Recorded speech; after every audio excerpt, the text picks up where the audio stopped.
आज हम करने वाले हैं लिमिट स्टेट मेथड। और लिमिट स्टेट मेथड को आज हम इस तरीके से समझेंगे कि सारे कॉन्सेप्ट जो भी है लिमिट स्टेट के एक ही वीडियो में आपके पूरे कंप्लीट हो जाएंगे। लिमिट स्टेट में आज के बाद एक भी सिंगल डाउट आपका बचेगा नहीं। आज हम समझते हैं लिमिट स्टेट को। लिमिट स्टेट के लिए कोड हमारा IS 456 2000 यानी सन 2000 में कोड आया था। ये IS 456 कोड का नंबर है। इसमें हम लिमिट स्टेट से किस तरीके से डिजाइन करते हैं किसी भी बीम को, कॉलम को या आरसीसी स्ट्रक्चर को, ये सब दे रखा है। आज हम लिमिट स्टेट मेथड को बिल्कुल डीपली समझ लेंगे, किस तरीके से लिमिट स्टेट मेथड वर्क करता है और क्या उसमें कॉन्सेप्ट दे रखे हैं। इससे पहले हमने वर्किंग स्ट्रेस मेथड पूरा कंप्लीट किया है, जिसमें हमने बीम डिजाइन भी किए हैं, कुछ क्वेश्चंस भी किए हैं। तो अगर आपने नहीं देखे तो सबसे पहले आप उसको ही देखें कि जब तक वर्किंग स्ट्रेस आप नहीं समझेंगे ठीक से, आपको ये लिमिट स्टेट एकदम से समझ में शायद ना आए। अब लिमिट स्टेट मेथड में और वर्किंग स्ट्रेस मेथड में डिफरेंस मेन ये है कि जो वर्किंग स्ट्रेस मेथड है वो डायरेक्टली स्ट्रेस पर वर्क करता है। देखिए ये हमारी बीम, इस बीम में नीचे यहाँ पर AST यानी एरिया ऑफ स्टील लगा रखा है और ये इसका है स्ट्रेन डायग्राम। इस तरीके से स्ट्रेन आ रखी है। अब स्ट्रेन जो आई है वो स्टील में आई है इतनी, यहाँ पर डॉट डॉट इसलिए दिखाए गए हैं क्योंकि जो नीचे टेंशन में स्ट्रेन है वो स्टील में, स्टील तो यहाँ पर है, स्ट्रेन तो यहीं पर आएगी, इसलिए यहाँ पर हमने डॉट डॉट डॉट करके यहाँ पर दिखा रखा है कि ताकि हमें ये लगे कि यहाँ पर स्ट्रेन हमारी ना आए। हालांकि अगर आप यहाँ पर कंक्रीट में भी स्ट्रेन मानते हैं टेंशन में, अगर आप दिखाना चाहें कंक्रीट की स्ट्रेन को तो आप इसको इस तरीके से भी दिखा सकते हैं। अगर आप कंक्रीट की स्ट्रेन को भी दिखाना चाहें, अगर केवल स्टील की दिखाना चाहें तो केवल नीचे दिखाएं क्योंकि यहाँ पर कोई स्टील नहीं लगा हुआ है। अब ये हमारा है स्ट्रेन डायग्राम और आगे हमारा ये दे रखा है स्ट्रेस डायग्राम। मेन जो डिफरेंस आपको वर्किंग स्ट्रेस से लिमिट स्टेट में दिखाई दे रहा होगा, एक तो इसी डायग्राम में दिखाई दे रहा होगा स्ट्रेस डायग्राम में। स्ट्रेस में जो हमारा वर्किंग स्ट्रेस मेथड है उसमें हमने जो स्ट्रेन तो ऐसे ही मान रखी है जैसे लिमिट स्टेट में है, लेकिन स्ट्रेस हमने इस तरीके से मान रखी है। ये स्ट्रेस डायग्राम है। इस डायग्राम को हमें कैलकुलेट करना बहुत आसान है। लिमिट स्टेट अगर हम वर्किंग स्ट्रेस में हमने जो स्ट्रेस मान रखी है वो भी लीनियर मान रखी है ट्रायंगुलर पोर्शन में। ऊपर यहाँ पर हमारा सिग्मा CBC आ जाता है तो हमारा कैलकुलेशन करना बहुत आसान रहता है क्योंकि इस पूरे का एरिया निकालना बहुत आसान है। इस पूरे का एरिया कितना होगा, तो ट्रायंगल है तो हाफ सिग्मा CBC इनटू जो यहाँ पे हम जो भी लिखें XC या जो भी हम मान लें इस वैल्यू को, ये न्यूट्रल एक्सिस है क्योंकि, तो आराम से इसका एरिया निकल जाता है ट्रायंगल का, बहुत आसान पड़ता है ना। लेकिन लिमिट स्टेट में थोड़ा सा डिफरेंस है क्योंकि लिमिट स्टेट में क्या है, हमारे ये आ जाते हैं अजम्पशंस। अब ये जो कोड है इस कोड ने ये अजम्पशंस दे रखे हैं। पहले हम इन अजम्पशंस को हम पढ़ेंगे, फिर समझेंगे किस तरीके से वहां पर डिफरेंस क्रिएट होता है लिमिट स्टेट में और वर्किंग स्ट्रेस में। इससे पहले हमें बस ये बात समझनी है, जो वर्किंग स्ट्रेस है वो उसको स्ट्रेन से कोई लेना देना नहीं है, वो सीधा स्ट्रेस पर वर्क करता है, स्ट्रेस के रेस्पेक्ट से निकाल लेता है। लेकिन जो हमारा लिमिट स्टेट मेथड है वो ये कहता है कि पहले तो देखो स्ट्रेन कितनी आ रही है, और लिमिट स्टेट कहता है मैक्सिमम स्ट्रेन जो आ सकती है कंक्रीट पर वो आ सकती है 0.0035 और स्टील पर आ सकती है FY divide by gamma M ES plus 0.002 या 0.002 इतनी आ सकती है स्टील पर मैक्सिमम स्ट्रेन, और कंक्रीट पर आ सकती है 0.0035। ये मैक्सिमम स्ट्रेन दे रखी है। तो लिमिट स्टेट में हम मेनली स्ट्रेन पर वर्क करके फिर स्ट्रेन के रेस्पेक्ट में हम स्ट्रेस निकालते हैं। यानी मेन यहां क्या हुआ, स्ट्रेन, जबकि वर्किंग स्ट्रेस में मेन क्या हुआ, स्ट्रेस। वो डायरेक्टली स्ट्रेस से स्ट्रेस में फॉर्मूला बना लेते हैं मूवमेंट में, जबकि हमें क्या करना पड़ता है, यहाँ लिमिट स्टेट कहता है स्ट्रेन मेन है। हम स्ट्रेन लेते हैं, फिर उस स्ट्रेन पर कितनी स्ट्रेस आ रही है कंक्रीट में, स्टील में, वो लेते हैं, फिर हम उस स्ट्रेस से पहुंचते हैं बेंडिंग मोमेंट के फॉर्मूले पर। अब हम यहाँ पहले अजम्पशंस पढ़ लेते हैं जो कि हमारे IS कोड में दे रखी 8.1 क्लॉज नंबर IS 456 2000 के क्लॉज नंबर 38.1 पर अजम्पशंस दे रखे हैं। वो अजम्पशंस एक बार हम पढ़ लेते हैं। अब अजम्पशन पहला दे रखा है, plane section normal to the axis remain plane after bending. इसका मतलब है कि कोई अगर बीम है हमारी, ये हमारी कोई बीम है, इस बीम को अगर ये यहां एक प्लेन है, ये प्लेन जो है एक्सिस से नॉर्मल है यानी कि 90 का एंगल लिए हुए है इस एक्सिस से। अगर ये बीम बैंड भी हो जाएगी यानी इस पर कंप्रेशन और टेंशन दोनों आ जाएंगी, बीम बैंड हो गई, तो भी जो ये वाला प्लेन है वो तब भी हमारा वैसा ही नॉर्मल प्लेन रहे जैसा कि पहले था। जैसे आपने यहां का प्लेन लिया ये ऐसे, तो ये ऐसे हो जाएगा, तब भी ये यहां पर नॉर्मल प्लेन ही रहे जैसा कि पहले था, यानी बेंडिंग के बाद भी। पहला असम्पशन तो ये रहा कि plane section normal to the axis remain plane after bending, यानी जो प्लेन एक्सिस से नॉर्मल था वो बीम के बेंड होने के बाद भी प्लेन बना रहेगा उस सेक्शन का। तो ये है इसका पहला असम्पशन। दूसरा असम्पशन क्या दे रखा है हमको कि मैक्सिमम जो स्ट्रेन हमें लेनी है कंक्रीट में कंप्रेशन में, मैक्सिमम स्ट्रेन कंक्रीट में कंप्रेशन में वो 0.0035 लेनी है, इससे ज्यादा हम स्ट्रेन नहीं देंगे कंक्रीट को। तो यहां देखिए जो हमने स्ट्रेन डायग्राम लिया है तो कंक्रीट की बात कर रहे हैं, वो भी कंप्रेशन की, कंप्रेशन जोन तो ऊपर है, तो यहां पर ये जो ब्लू कलर थे ये न्यूट्रल एक्सिस है, और न्यूट्रल एक्सिस को हम एक्स यू से डिफाइन करते हैं, एक्स यू से। वर्किंग स्ट्रेस मेथड में हम इसको एक्स सी से क्रिटिकल और एक्स ए से एक्चुअल करते थे, जबकि यहां पे हम एक्स यू लेंगे। दो टर्म चलेंगी, एक चलेगी एक्स यू, एक चलेगी एक्स यू मैक्स। तो यहां पर न्यूट्रल एक्सिस को हम एक्स यू से डिनोट करेंगे, ये बात गौर करने वाली। डी वही है, depth of beam, B width of the beam. X U total neutral axis है। अब मैक्सिमम जो स्ट्रेन गई है, आप देखो कितनी गई है मैक्सिमम स्ट्रेन, ये गई है ऊपर वाली 0.0035, यानी कंक्रीट में जो मैक्सिमम स्ट्रेन जा सकती है वो 0.0035 जा सकती है। ये हमें अजम्पशन दे रखे हैं। अगला अजम्पशन हमें दे रखा है कि जो टेंसाइल स्ट्रेंथ है कंक्रीट की वो इग्नोर कर देनी है आपको पूरी तरीके से। यानी यहां पर जो हमारा जब टेंशन आएगी नीचे के जोन में, तो एक तो स्टील लग रहा है, एक कंक्रीट लग रहा है। कंक्रीट भी तो थोड़ी सी टेंशन झेल सकता है। जो नॉर्मली जितनी भी कंप्रेसिव स्ट्रेंथ होती है हमारे कंक्रीट की, कंप्रेसिव स्ट्रेंथ होती है, कंप्रेसिव स्ट्रेंथ कितनी होती है, जो उसकी कैरेक्टरिस्टिक स्ट्रेंथ होती है। जैसे अगर ये M20 है तो M20 में का मतलब है कि जो 20 MPa है ये इसकी कैरेक्टरिस्टिक स्ट्रेंथ हो गई कंप्रेशन में। तो इसी का ही लगभग 1/12 यानी 12वां भाग जो होता है वो ये टेंशन झेल लेता है। कंक्रीट का जितनी भी कंप्रेशन में स्ट्रेंथ है उसका 1/12 भाग जो है वो टेंशन झेल सकता है। तो इस कोड ने हमसे कहा है असम्पशन में कि लिमिट स्टेट में आपको जो टेंसाइल स्ट्रेंथ है कंक्रीट की वो नेग्लेक्ट कर देनी है, नहीं माननी। अगले हम देखते हैं कि पार्शियल फैक्टर ऑफ सेफ्टी यानी gamma M, partial factor of safety यानी गामा एम स्टील के लिए वो हमें 1.15 लेनी है। फैक्टर ऑफ सेफ्टी स्टील के लिए कितनी लेनी है, 1.15। और जो मैक्सिमम स्ट्रेन लेनी है स्टील में वो आ सकती है Fy divided by gamma M dot ES। ES यानी हमारा इलास्टिक मॉडुलस, ES यहां पर दे रखा है इलास्टिक मॉडुलस, इसका दूसरा नाम है modulus of elasticity, elastic modulus of steel. ये क्योंकि ये क्या होता है, E क्या होता है, E होता है स्ट्रेस अपॉन स्ट्रेन, E होता है स्ट्रेस अपॉन स्ट्रेन। तो स्ट्रेन बराबर क्या हो गया, स्ट्रेन बराबर हो गया E को हम इधर ले जाएं stress upon E। Elastic modulus formula होता है स्ट्रेस अपॉन स्ट्रेन, तो स्ट्रेन बराबर क्या हो गया, स्ट्रेस अपॉन E। तो वही तो लिखा है यहां पर, स्ट्रेस अपॉन E ही तो लिखा है। Fy क्या है, Fy है यील्ड स्ट्रेस ऑफ स्टील। एक डिफरेंस और है, जब हम वर्किंग स्ट्रेस मेथड करते थे उसमें हम लेते थे, जैसे हमारा ग्रेड कंक्रीट की M20 है तो M20 ना मानकर हम 20 ना मानकर सिग्मा CBC लेते थे, जो कि कोड में हमें दे रखा था पेज नंबर 81 पर, आईएस कोड के पेज नंबर 81 पर दे रखा था, जिसमें हम वैल्यूज की लेते थे 7 सिग्मा CBC की, ऐसी सिग्मा ST की मानते हैं। जबकि इस केस में ऐसा नहीं है। इसमें जो स्ट्रेंथ है, अगर हमने Fe415 ले रखा है तो डायरेक्टली 415 जो है उस वैल्यू को हम लेंगे और हम उसको बोलेंगे Fy। वर्किंग स्ट्रेस में हम क्या करते थे कि जैसे हमारा स्टील दे रखा है 415 का, स्टील Fe 415 दे रखा है, तो हम इसके लिए सिग्मा ST मान लेते। सिग्मा ST हमें मिल जाता था IS 456-2000 के पेज नंबर 82 पर जो टेबल दे रखी है उसमें हमें सिग्मा ST की वैल्यू मिल जाती थी, जो कि वैल्यू लगभग 230 के आसपास, 230 MPa हम मान लेते थे। अब यहां पर क्या है, यहां पर ये कहता है अगर Fe 415 ले रखा है तो सीधा Fy की वैल्यू आप 415 ही मान लो।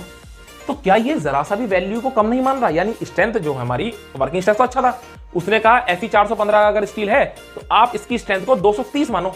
अच्छी बात है, कम माननी चाहिए ताकि हमारा स्ट्रक्चर सेफ रहे। लेकिन ये क्या कर रहा है, लिमिट स्टेट तो हमने सुना अच्छा मेथड है, तो ये क्या कर रहा है, Fy 415 लिया तो ये 415 ही ले लेगा, नहीं लेगा ये, क्योंकि इसका जो ये वैल्यू है फॉर्मूले में ही कम हो रही है।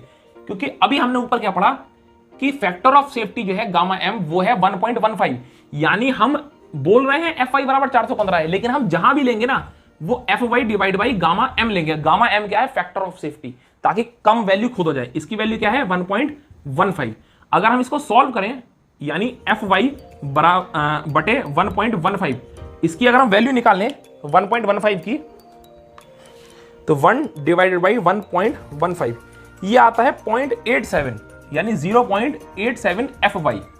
अब देखिए जितने भी फॉर्मूले आप लिमिट स्टेट में देखेंगे वहां कहीं Fy नहीं लिखा, वहां Fy के साथ 0.87 Fy लिखा है। जैसे कि यहां हमने लिखा है tensile force in steel, T का फॉर्मूला क्या है 0.87 Fy डॉट AST।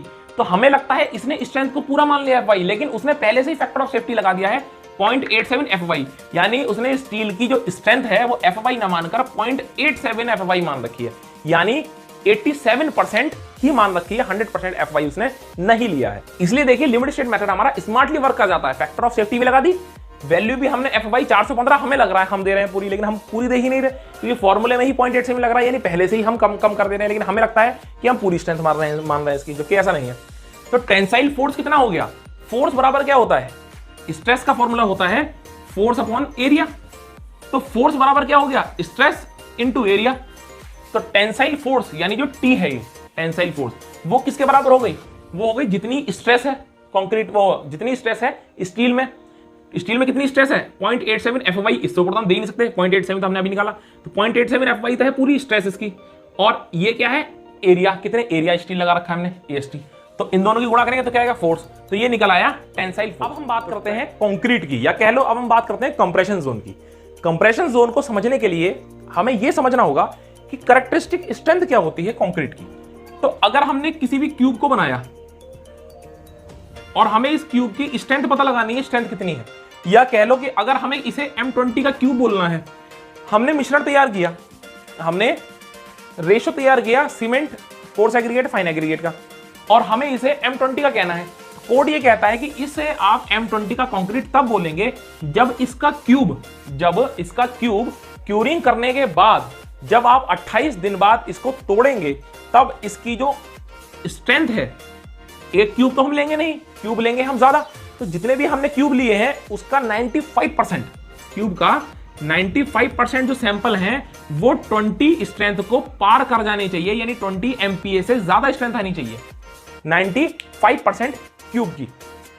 अब ये हमारा कहता है कोड कि अगर आपको M20 कहना है किसी भी कंक्रीट के रेशो को, तो उस रेशो को जब आप क्यूब बनाएंगे और 28 दिन बाद जब आप उसको तोड़ेंगे तो 95%, यानी जितने भी सैंपल लिए हैं, टोटल सैंपल आपने जितने भी लिए हैं, मान लो 100 लिए हैं, तो 95 सैंपल को 20 की स्ट्रेंथ पार करनी पड़ेगी, 20 की स्ट्रेंथ पार करनी पड़ेगी, तब आप उसको कह पाएंगे कि ये M20 रेशो है। और फिर ये जो स्ट्रेंथ 20 कहलाई जाएगी, इसको हम बोलते हैं कैरेक्टरिस्टिक स्ट्रेंथ, और हम इसे डिनोट करते हैं FCK से। तो FCK बराबर इसका कितना हो जाएगा 20 हो जाएगा, यानी कैरेक्टरिस्टिक स्ट्रेंथ हो जाएगी। अब इसी चीज को समझने के लिए हमारे कोड में जो 38.1 क्लॉज नंबर दे रखा है, कोड में 38.1 पर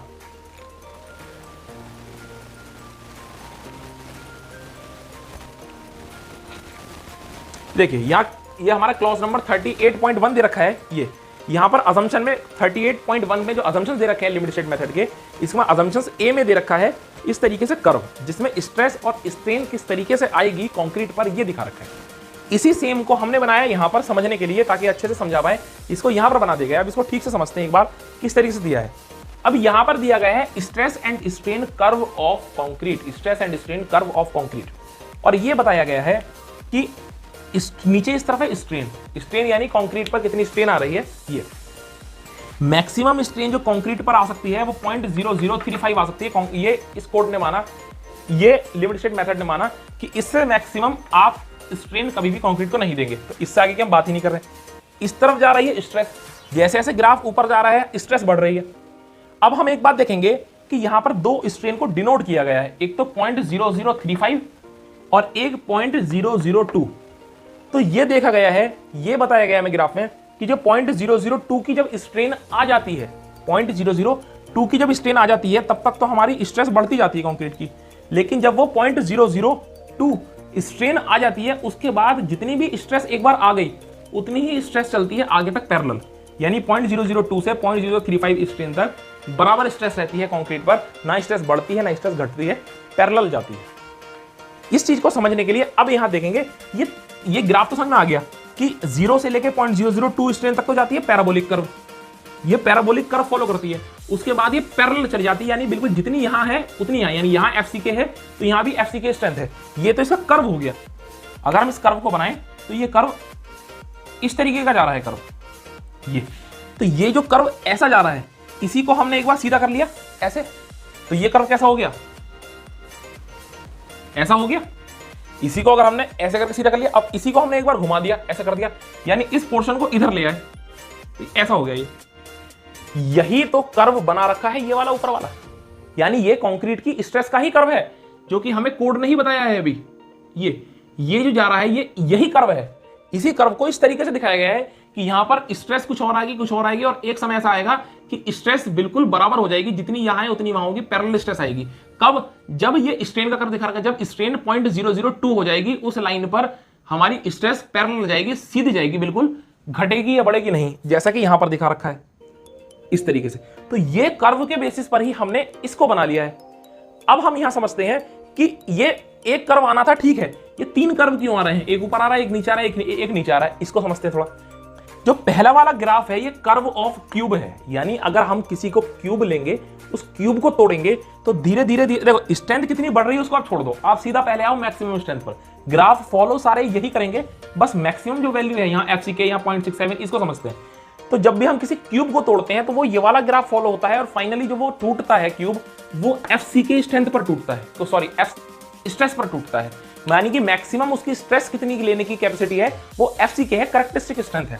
ये तो चलो हमें समझ में आ गया कि क्यूब हमें पता है इतने पर ही टूटेगा, तो यही हम मानते हैं।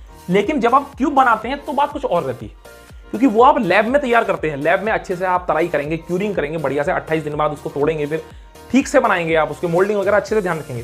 लेकिन वही कंक्रीट का सेम रेशो जो आपने जिसका आपने क्यूब बनाया, वही सेम रेशो जब आप बिल्डिंग के लिए इस्तेमाल करते हैं, यानी जब आप रियल में बिल्डिंग बनाना शुरू करते हैं, कंस्ट्रक्शन करना शुरू करते हैं, चाहे उसमें फाउंडेशन करें या आप बीम बनाएं, कॉलम स्लैब कुछ भी बनाएं, सेम रेशो आप रखेंगे वही।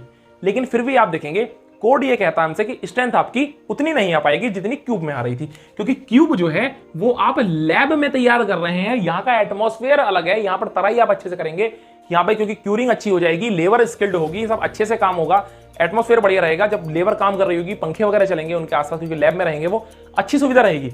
लेकिन जब आप रियल में कंस्ट्रक्शन करेंगे तो वो सिनेरियो नहीं रहते लैब वाले, वहां पर गर्मी भी लगेगी, लेबर सोचती है कि भाई जल्दी करके काम एकदम मिक्सचर तैयार करके इसको कंप्लीट करो काम को। तो ये सारी चीजें और भी काफी सारी वजह हैं जिसकी वजह से, जैसे कि टेम्परेचर का डिफरेंस आ जाता है, आपकी ह्यूमिडिटी का डिफरेंस आ जाता है, या उतनी बड़ी तरीके से तराई नहीं हो पाती, जो भी फैक्टर्स हैं। कुल मिलाकर ये कहना है कोड का कि अगर आप रियल में कंस्ट्रक्शन कर रहे हैं ना, तो चाहे आप सेम रेशो का इस्तेमाल कर रहे हैं जो क्यूब में कर रहे थे, लेकिन कभी भी उतनी मैक्सिमम स्ट्रेंथ नहीं आएगी, उससे कम ही आएगी। कितनी कम आएगी, तो वो कोड ने कहा है 0.67 एफसीके, यानी जितनी भी एफसीके की स्ट्रेंथ थी जो सेम रेशो पर क्यूब की स्ट्रेंथ आ रही थी उसका 67%, यानी बाकी स्ट्रेंथ चली गई। किस वजह से? क्योंकि हमने ठीक से उसको मैनेज नहीं किया, ना ही हम कर पाएंगे। तो कोड कहता है अगर आप कर्व ऑफ स्ट्रक्चर, अगर आप स्ट्रक्चर बना रहे हैं ना, तो ये वाले कर्व को मानना, क्योंकि वहां तक तो स्ट्रेंथ आपकी जाएगी ही नहीं, तो उस स्ट्रेस को मान ही क्यों रहे हैं। तो ये वाला कर्व आप मानेंगे कौन सा, 0.67 एफसीके, यानी एफसीके पर नहीं टूटेगा, वो 0.67 एफसीके पर टूटेगा, ये इसकी मैक्सिमम कैपेसिटी होगी। अब स्टील के केस में हमने क्यों नहीं माना? स्टील में तो हमने जब Fy बराबर 415 था तो सीधा 415 ही माना था। क्यों माना 415? क्योंकि ये तो फैक्ट्री से बनकर आ रहा है ना, ये कोई हम वहां तो साइड पर बनाएंगे नहीं, ये तो फैक्ट्री से बनकर आ रहा है। तो फैक्ट्री से बनकर आ रहा है तो उसी एटमॉस्फेयर से बनकर आ रहा है जो कि एटमॉस्फेयर में इसको बनना चाहिए, तो इसकी स्ट्रेंथ पर कोई फर्क नहीं पड़ेगा। ये तो फैक्ट्री से बनकर 415 का आ रहा है, टेस्ट किया जा रहा है उस पर बाद में। यील्ड स्ट्रेस जब इसको तोड़ रहे हैं तो यील्ड स्ट्रेस 415 वहां आ रही थी, तो उन्होंने 415 बोला और इसलिए हमें 415 का कह के वो दे रहे हैं। तो यहां तो अंतर स्टील में नहीं आने वाला सरिये में, ये तो फैक्ट्री से बनकर आ रहा है। कंक्रीट हम साइट पर बनाएंगे, वहां डिफरेंस आएगा लैब में बनाने में और साइट पर बनाने में, इसलिए यहां पर हमें 0.67 एफसीके उसकी फाइनल स्ट्रेंथ हमें कोड बताता है। अब बात आती है जब ये फाइनल है, इतने इससे जरा सा ऊपर कर देंगे तो वो टूटना ही है कंक्रीट, तो इतनी तो हम मान नहीं सकते, हमें फैक्टर ऑफ सेफ्टी भी लगानी है। तो अगर हम सेफ कर्व की बात करें तो सेफ कर्व ऑफ स्ट्रक्चर, तो इसी की जो स्ट्रेंथ है 0.67 एफसीके, इसी को हम डिवाइड कर देंगे गामा एम से, यानी फैक्टर ऑफ सेफ्टी से, क्योंकि ये तो मैक्सिमम हो गया स्ट्रक्चर का, इतने पे स्ट्रक्चर टूट रहा है, हमें कितना मानना है, हमें फैक्टर ऑफ सेफ्टी से और डिवाइड करना है, फैक्टर ऑफ सेफ्टी से और डिवाइड करना है। फैक्टर ऑफ सेफ्टी कितने लेंगे गामा एम, तो एक बात का हम ध्यान रखेंगे, गामा एम अगर आपका स्टील है, स्टील के लिए हम लेते हैं 1.15, क्योंकि तो फैक्ट्री में बनकर आता है, इतनी ज्यादा इसमें एरर नहीं होती। लेकिन जो गामा हम लेते हैं कंक्रीट का, वो हम लेते हैं 1.5, कंक्रीट के लिए हम लेंगे 1.5, इस चीज का हम ध्यान रखेंगे। फैक्टर ऑफ सेफ्टी 1.5 लेनी है कंक्रीट के लिए और स्टील के लिए लेनी है 1.15। तो जब हम यहाँ पर 0.67 एफसीके डिवाइड बाय गामा एम करेंगे, ये गामा है, आर नहीं समझना इसको, और गामा एम की वैल्यू कितनी है 1.5, इसको पूरे को जब हम सॉल्व करेंगे 0.67 एफवाई, जब इस पूरे को हम सॉल्व करेंगे 0.67 डिवाइड बाय गामा एम यानी 1.5, तो वैल्यू आएगी 0.446, तो वैल्यू आएगी 0.446 एफसीके। यहां 0.447 भी आप लिख सकते हैं, काफी जगह आपको 0.7 भी दिखाई देगा, 0.446, क्योंकि ये वैल्यू पूरी आ रही है हमारी 0.4466, आगे क्योंकि 66 चल रहा है 0.4466, तो इसलिए यहां 6 हटाकर आप यहां पर इसको 7 भी मान सकते हैं। तो 0.447 एफसीके आपकी ये स्ट्रेंथ हो गई जो आपको माननी है। अब क्योंकि इतनी स्ट्रेंथ हमें माननी है, तो यही हम कंक्रीट में मानेंगे, यानी कंक्रीट की जो मैक्सिमम स्ट्रेस जा रही है वो जा रही है 0.447 FCK, 0.447 FCK। अब आज के लेक्चर में इतना ही। इसके जो सेकंड पार्ट होगा उस पार्ट में हम समझेंगे कि अब किस तरीके से फॉर्मूला बना कंक्रीट का। ये 0.447 FCK, 0.446 लिखा है यहाँ, चाहो तो 7 लिख देंगे हम इसको, 0.447 FCK, 0.447 FCK। तो 0.447 FCK, ये पूरा ग्राफ इस तरीके से है कंक्रीट का, और ये है कंक्रीट की स्ट्रेन। यानी जो ऊपर का ये पूरा डायग्राम था, इस पूरे डायग्राम को यहां नीचे दिखाया गया है। अभी इस पूरे डायग्राम को हम सॉल्व करेंगे। नेक्स्ट पार्ट में हम ये सीखेंगे कि ये जो पूरा स्ट्रेस डायग्राम है, हमें फोर्स निकालना है कि कंप्रेशन में कितना फोर्स ये लेगा। तो फोर्स निकालने के लिए ये तो पूरा स्ट्रेस है और स्ट्रेस डायग्राम है, तो फोर्स हम निकालते हैं स्ट्रेस डायग्राम का एरिया निकालकर, जैसे हमने पिछली बार किया था। लेकिन वर्किंग स्ट्रेस में हमारे पास था ट्रायंगुलर एरिया, स्ट्रेस का भी ट्रायंगुलर था, स्ट्रेन का भी। स्ट्रेन का तो इसमें भी ट्रायंगुलर है, लेकिन हमें तो स्ट्रेस से मतलब है स्ट्रेस का एरिया निकालना पड़ता है फोर्स के लिए। तो वर्किंग स्ट्रेस में हमारे लिए आसान था ट्रायंगल का एरिया निकालना। यहाँ पे ये यहाँ तक तो ठीक है, ये रेक्टेंगल बन रहा है, लेकिन ये आ गया है नीचे पैराबोला। क्योंकि ये नीचे पैराबोला आ गया है तो इसलिए यहाँ के फॉर्मूले थोड़े से चेंज हो जाते हैं, थोड़ा सा टिपिकल हो जाता है इसका एरिया निकालना। खैर, अब हम इसको सीखेंगे नेक्स्ट लेक्चर में किस तरीके से निकालेंगे, और ये 2 पार्ट में पूरा कंप्लीट हो जाएगा। कोई भी एक डाउट सिंगल भी इसमें बचेगा नहीं लिमिट स्टेट मेथड में। इसके बाद सीधा हम क्वेश्चन करेंगे इसके 2-3। अब आपसे मिलते हैं अगले वीडियो में। नमस्कार।